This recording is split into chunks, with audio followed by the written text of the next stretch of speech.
Now on KGW News, a man opens fire in a Colorado grocery store, killing at least 10 people. Turbo shooter is inside. He just shot at us twice. What we're learning tonight about the suspect and those killed. Plus, what happens when local vaccine providers have extra doses on hand? We got to get it into somebody's arm. Then, the new plan to help people living in RVs on Portland streets get rid of their waste in a healthier way. And later, certainly has turned our sanctuary into a living nightmare. They've been working for years to save a giant sequoia at the center of a property dispute.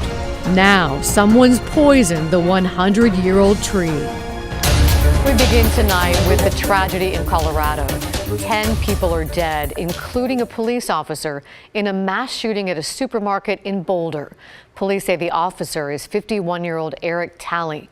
He'd been with the department since 2010. The other victims have not been identified yet since police are still contacting their families.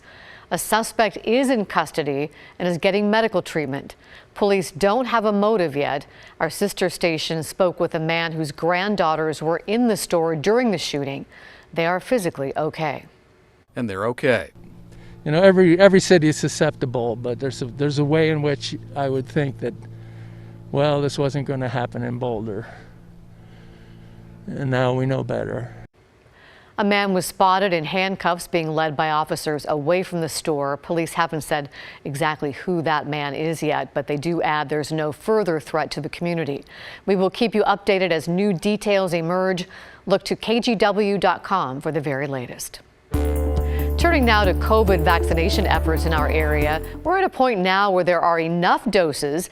A handful of Oregon counties can move forward ahead of schedule. Yamhill County is the most recent addition, joining 13 other counties. Here's a look at the list. Health officials say in the last couple of weeks, vaccine providers in these counties have noticed appointments are sitting empty for days. So they told the state they should move up eligibility.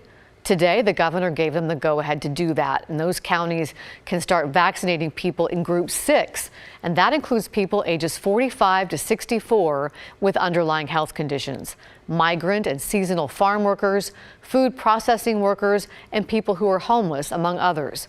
The rest of the state joins Group 6 next Monday. We've been getting questions about what pharmacies and other clinics do with those leftover vaccine doses that might otherwise go to waste. The short answer is it varies.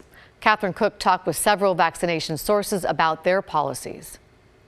What happens to leftover vaccine doses, and how can you get one? It's a popular question these days. We do have people looking for that last minute vaccine that may be going to waste if nobody uses it. At Brooklyn Pharmacy in Southeast Portland, owner Pat Hubble says they typically have around 4 extra vaccine doses at the end of the day. To find last-minute takers, they have a waiting list, 2 weeks deep. We rarely have to make more than 2 calls. Hubble's only requirement to get on the list, be 18 or older. That's the current age requirement for the Moderna vaccine, which they have. As for the state's vaccine eligibility requirements, I would say about 50% of the people on our wait list don't actually meet the requirements right now. But if, we try and do the best we can, but those last second vaccinations, we got to get it into somebody's arm. What about the bigger pharmacies? Safeway and Albertsons tell us they rarely have extra doses, but if they do, they'll call other customers who've already qualified for later appointments. And once in a while, something like this happens. The Portland Trailblazers posted on Twitter that 12 players, including Yusuf Nurkic, got a COVID-19 vaccine Monday. The team thanked the Confederated Tribes of the Grand Ronde for the excess vaccine doses.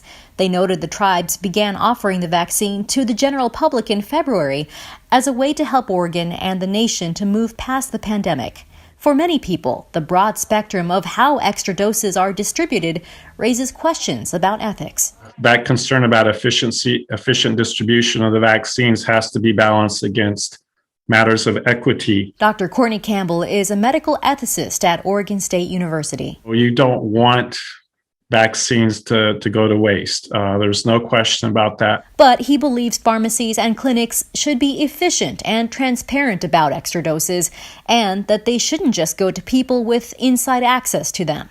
He also has a suggestion for large amounts of extra vaccine. single out people based on what I call the ethical principle of reciprocity. Individuals who have that say aren't currently eligible, but have contributed somewhat to the pandemic effort or the vaccine effort. Say persons that volunteer at vaccine sites or vaccine clinics. At the Oregon Convention Center vaccination site, organizers tell us they give any leftover doses to their unvaccinated 1A volunteers. But they say it isn't much since they prepare their doses based on who shows up, not an appointment list. Catherine Cook, KGW News. Oregon House members won't have any floor sessions until next week because someone at the Capitol tested positive for COVID. Lawmakers might have been exposed on March 15th and 16th. Anyone on the House floor those days should get tested. We don't know who tested positive because of health privacy laws. There won't be another floor session until at least Monday, March 29th. Committees will continue working remotely. It is a big day in Washington as the entire state moves to phase 3 of reopening. And now restaurants, gyms, and other businesses can have 50% occupancy inside.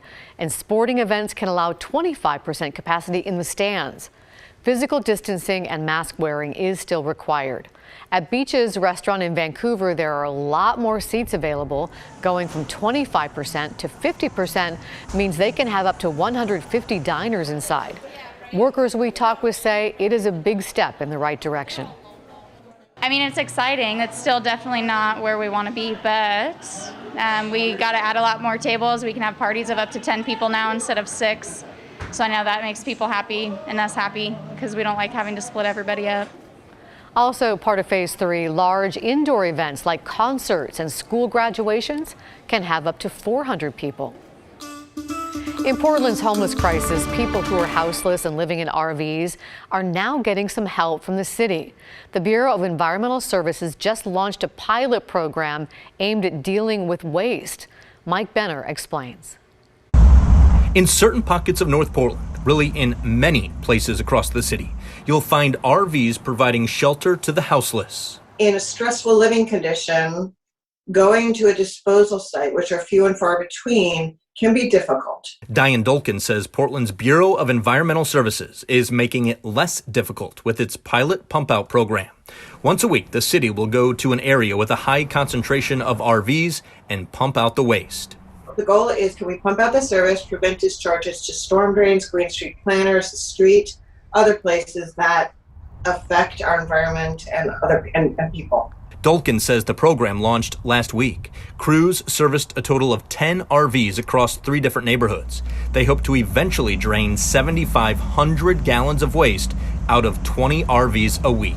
Most importantly, our goal is to prevent discharges to the environment. So, pollution prevention is a far better option than cleanup. Portland City Commissioner Mingus Mapps agrees. He said this about the pilot program. I am proud of Environmental Services for stepping up to a growing need and providing services in a respectful, dignified way for our houseless community, as well as protecting our rivers and waterways from human waste. And at the end of the day, that's something everybody can get behind. We see an immediate need that we are delivering to benefit the community, protect the environment, and serve among our most vulnerable population, people who do not have reliable housing. All right, this pilot program is modeled after a similar program in Seattle. We can also tell you that Portland's Bureau of Environmental Services has a budget of $10,000 to run this program through June and evaluate what comes next. I'm Mike Benner for KGW News. And speaking of funding, when it comes to solutions on homelessness issues, money from a new homeless services tax passed last year in the 3-county metro area is expected to start rolling in soon. On the story, Dan Haggerty looked at how the money will be used, as well as reasons for the region's housing crisis.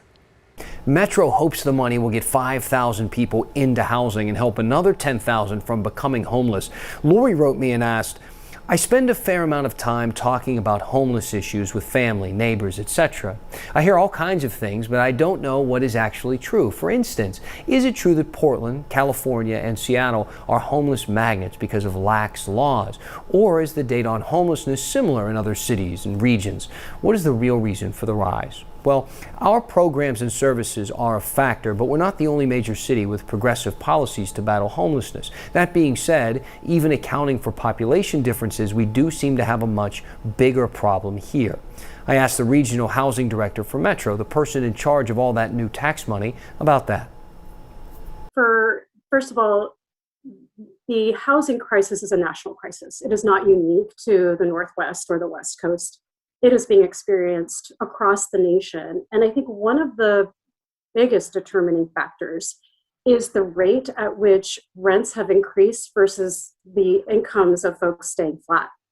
And what we saw in the Northwest and in our community here in the greater Portland region is a dramatic increase of rents over a very short period of time. And incomes have remained relatively flat. And you can see how much of a problem rent issues are based on the state's actions. In 2019, Oregon lawmakers passed a bill that caps rent increases and bans no-cause evictions. It was our first ever statewide rent control bill. And right now, lawmakers are considering extending a moratorium on evictions, giving renters more time to pay down unpaid rent, and rental assistance for kids aging out of the foster care system, just to name a few. Back to you.